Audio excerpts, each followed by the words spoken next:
প্রিয় দর্শক, আসলে আমি সাংবাদিক না, আমি আসছি সাংঘাতিক কোম্পানি থেকে। আমি এখন এই মুহূর্তে আছি একটা ভাঙড়ির দোকানে। আসলে আমি একটা মহাজন সাহেবের সাথে আমি এই ভাঙড়ির রেটটা জানতে যাবো। আসলে দেখি আমাদের প্রিয় ভাঙড়ির মহাজন সাহেব, তাকে আমি জিজ্ঞেস করি। আপনারা আমার পাশে থাকেন, আসেন আমার পাশে আসেন। হ্যালো ভাই, আমি সাংঘাতিক চ্যানেল থেকে আসছি ভাইয়া। মানে আপনাদের ভাঙড়ির বিষয় দাম দর একটু মানে জিজ্ঞেস করার জন্য। আপনি একটু বললে ভালো হয়। আউয়ের দোকান নিয়ে আসছিস রে, সাংঘাতিক সুদ আছে।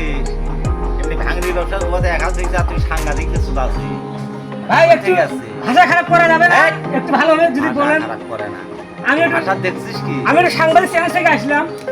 সাংঘাতিক এই ভাগছিস নাকি? ও সাংঘাতিক তো খুবই কিন্তু ভাষার মধ্যে প্রিয় দর্শক, আসলে মনে হয় তো আমাদের এই যে ভাঙড়ি মহাজন সাহেবের হয়তোবা লাখ লাখ টাকা লসে পরিণত হয়েছে। তার কারণে সে মানে এমন রাগ দেখাতেছে, তার আপনারা ভিডিওর মাধ্যমে দেখতে পাচ্ছেন যে আসলে এই পরিস্থিতি, মালের যে দরদাম বাজার, এটা আমি আপনাদেরকে পরের ভিডিওতে জানাবো। আসলে আমাদের মহাজন সাহেব মানে লাখ লাখ টাকা ধরা খেয়েছে মাল কিনে ঈদ বাজারে। আচ্ছা, যাই হোক, ভালো থাকবেন, সুস্থ থাকবেন, সবাই একটু শেয়ার করে দিবেন।